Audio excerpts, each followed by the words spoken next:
स्वागत है आपका हमारे चैनल जीके एजुकेशन में। आज हम बात करने वाले हैं गुप्त साम्राज्य की। यदि आपने पिछली वीडियो नहीं देखी है तो कृपया डिस्क्रिप्शन बॉक्स में जाएं और उस वीडियो को देखें, मौर्योत्तर भारत से संबंधित, जिसमें हमने शुंग वंश, कण्व वंश, सातवाहन वंश, चेदी वंश, शक और पल्लव वंश, कुषाण वंश के बारे में बात कर ली थी। उसके बाद हम बात करने वाले हैं आज गुप्त साम्राज्य की।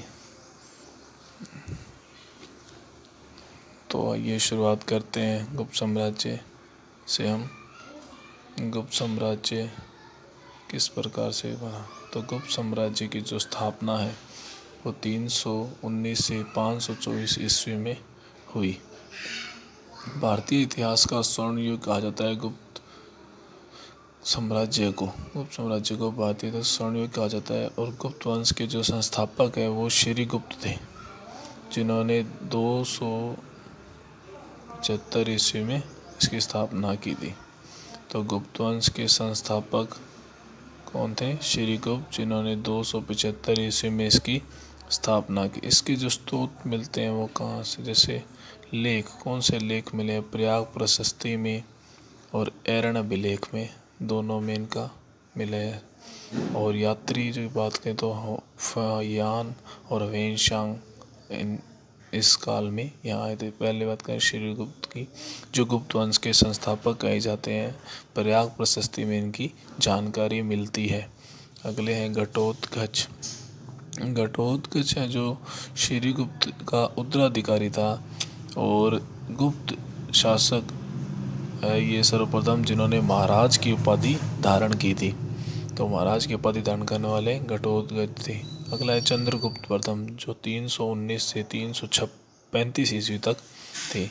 इन्हें वास्तविक संस्थापक कहा जाता है गुप्त साम्राज्य का। कौन है? चंद्रगुप्त प्रथम।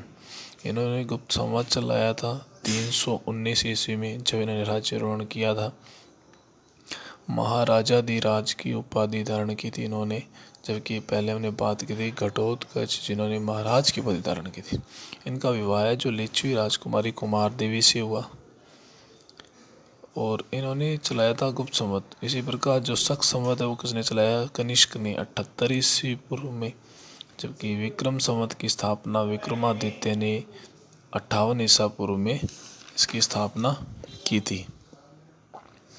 तो इस प्रकार ये 3 संवत आपको याद रखने हैं, क्वेश्चन एग्जाम में बहुत पूछे जाते हैं। अगले आते हैं समुद्रगुप्त। चंद्रगुप्त प्रथम के बाद में आते हैं समुद्रगुप्त। समुद्रगुप्त है जो 335 से 375 ईस्वी तक रहे थे और इन्हें लिच्छवी दोहित्र कविराज की उपाधि और परम भागवत की उपाधि मिली है। भारत का नेपोलियन कहा जाता है समुद्रगुप्त को। भारत का नेपोलियन कहा जाता है। ये किसने कहा था? विंसेंट स्मिथ ने इन्हें कहा था। इनके दरबारी कवि जो थे वो कौन थे? हरिसेन। दरबारी कवि थे इनके हरिसेन। और हरिसेन ने प्रयाग प्रशस्ति और इलाहाबाद स्तंभलेख की रचना की। तो अशोक द्वारा जो कौशाम्बी स्तंभ पर उत्कीर्ण फिर अकबर ने प्रयाग में स्थापित करवाया। राजधानी थी इनकी पाटलिपुत्र। समुद्रगुप्त ने जो राजधानी बनाई थी वो थी पाटलिपुत्र। उसके बाद हम बात करते हैं चंद्रगुप्त द्वितीय की, जो 375 ईसा पूर्व से 415 ईसा पूर्व के मध्य थे।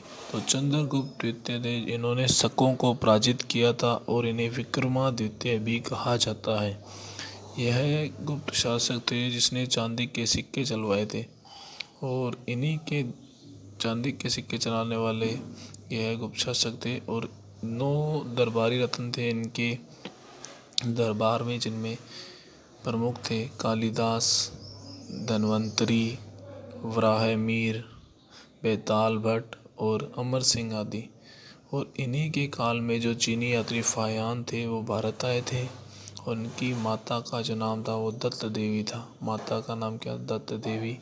और इन्होंने अपने साम्राज्य की राजधानी पाटलिपुत्र उसके बाद उज्जैन में स्थापित की।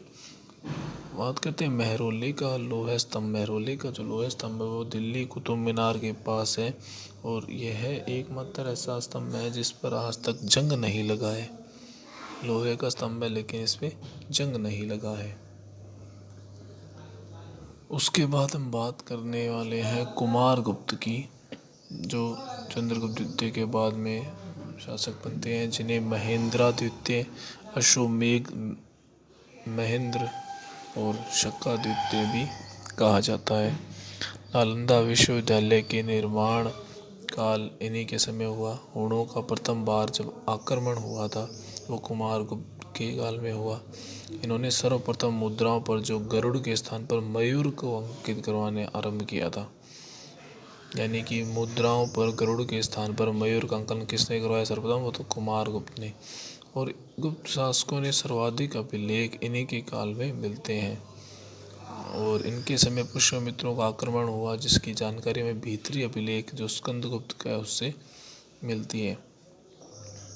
तो इनके काल में नालंदा विश्वविद्यालय का निर्माण हुआ, हुणों का प्रथम बार आक्रमण हुआ, गरुड़ के स्थान पर मयूर का अंकन हुआ मुद्राओं पर और सर्वाधिक अभिलेख इन्हीं के काल में मिले हैं और पुष्यमित्रों का आक्रमण हुआ। उसके बाद का स्कंदगुप्त। स्कंदगुप्त ने हुणों को पराजित किया था। हुणों को पराजित तो किया स्कंदगुप्त ने, लेकिन हुणों का प्रथम बार आक्रमण किसके काल में हुआ? वो हुआ था कुमारगुप्त के काल में। सुदर्शन झील का निर्माण करवाने के बाद आते हैं भानुगुप्त, अगले शासक जिन्होंने एरण्य अभिलेख लिखा था और इसी अभिलेख में महिलाओं की निम्न स्थिति को दर्शाया गया था कि महिला पहली बार सती हुई थी। और अगले थे विष्णुगुप्त। विष्णुगुप्त जो गुप्त वंश के अंतिम शासक कहे जाते हैं। तो इस प्रकार अगर बात करें तो ये अंतिम शासक विष्णुगुप्त तक हो चुका है। आगे हम बात करेंगे गुप्तकालीन प्रशासन के बारे में। अगर आपको ये वीडियो अच्छी लगी तो कृपया लाइक करें, कमेंट करें, शेयर करें और पिछली वीडियो को देखने के लिए डिस्क्रिप्शन बॉक्स में जाएं। Thank you.